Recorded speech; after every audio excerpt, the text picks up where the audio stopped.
Hello दोस्तों, क्या हाल चाल है आपके। Myself C Nitin Rajpal, faculty at Rudra education and training hub.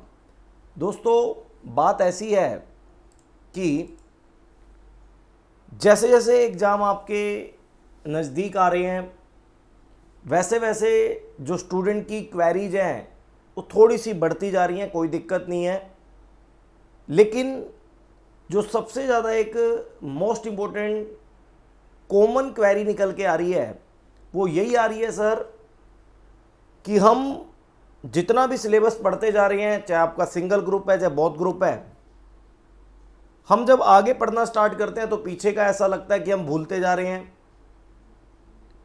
और देन फिर पीछे वाला रिवाइज करते हैं तो फिर ये एक टेंशन आती है कि अभी तो बहुत सारा सिलेबस पेंडिंग है। तो ऐसी सिचुएशन में क्या करें, तो मैं आपको क्लियर करना चाहता हूं दोस्तों, बिल्कुल ध्यान से सुनेंगे कि ये जो लास्ट का 1 वीक अभी पेंडिंग है दोस्तों, या 9 से 10 दिन जो अभी आपके एग्जाम के पेंडिंग है, ऐसे में हर स्टूडेंट के साथ ये फील होता है दोस्तों कि हम जो पढ़ रहे हैं यार वो याद क्यों नहीं हो रहा। लेकिन मैं आपको बताता हूं, जब आज आप स्टडी कर रहे हैं, आज आप रिवाइज कर रहे हैं, तो आपके पास 4 सब्जेक्ट हैं एक साथ या 8 सब्जेक्ट हैं एक साथ, और उसके अंदर कंप्लीट सिलेबस है जो आज आपके सामने है और आपको पढ़ना है और आपको रिवाइज करना है।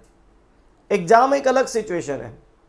एग्जाम में लिमिटेड 6 से 8 क्वेश्चन आते हैं, जैसे कि सेक्शन ए से लेकर सेक्शन डी तक, और वही लिमिटेड क्वेश्चन आपको अटेम्प्ट करने होते हैं। वहां पर आपका पूरा फोकस उन एग्जाम के क्वेश्चनों तक लिमिटेड हो जाता है।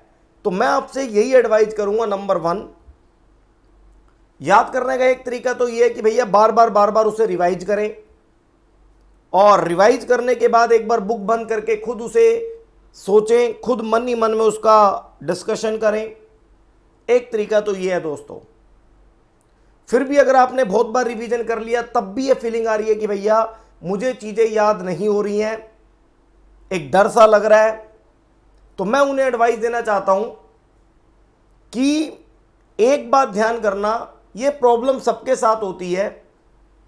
जिसकी ऑल ओवर इंडिया 21 रैंक आई थी और जिसका 16 लाख का पैकेज आदित्य का जो लगा है, उसके साथ भी लास्ट में ये प्रॉब्लम थी, याद नहीं हो रहा। तो मैंने उससे ये कहा था कि आप बिल्कुल टेंशन ना लें, एक तो डर अपना खत्म करें और अपनी स्टडी कंटिन्यू करें, अपना रिवीजन कंटिन्यू करें।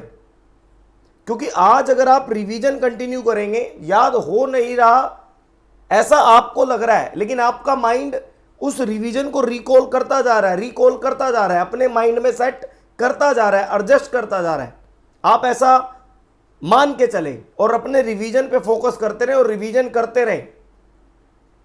और दोस्तों, सिंपल सी एक बात समझना, आज अगर आप रिवाइज करते रहेंगे और आपको ये फील नहीं होगा, अगर ये फील नहीं हो रहा है कि याद नहीं हो रहा, कोई दिक्कत नहीं है।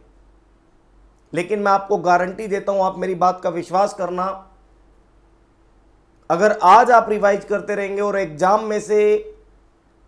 में उसमें से अगर कोई चीज आती है जो आपने रिवीजन किया है, मैं आपको गारंटी देता हूं, विश्वास दिलाता हूं, आप एग्जाम में उसे जरूर कर पाएंगे। अपने आप आपका माइंड उस रिवीजन की हुई चीज को एग्जाम में प्रेजेंट करवा के देगा। लेकिन स्टडी आपकी कंटिन्यू रहनी चाहिए।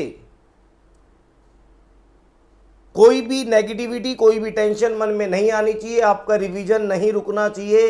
इन लास्ट 8 से 10 दिनों के अंदर याद नहीं हो रहा, कोई दिक्कत नहीं, पढ़ते जाओ पढ़ते जाओ पढ़ते जाओ। जब एग्जाम की लिमिटेड चीजें आपके सामने आएंगी, आप विश्वास मानिए, अगर आपने स्टडी की होगी तो आप उसे सॉल्व भी कर पाएंगे। और आपको एग्जाम के लिए best of luck, all the best सभी को। फिर मिलेंगे किसी नेक्स्ट वीडियो के साथ। अगर आप CMA कोर्स को कर रहे हैं, चाहे आप फाउंडेशन में हैं या फाइनल में हैं या इंटर में हैं, तो प्लीज़ आप चैनल को सब्सक्राइब कर लीजिए। डे टू डे बेसिस पे CMA गाइडेंस, एग्जाम से रिलेटेड, स्टडी से रिलेटेड, ऑल अदर चीज़ें हम डिस्कस करते हैं। मैं आपका दोस्त Nitin Rajpal, tata bye bye.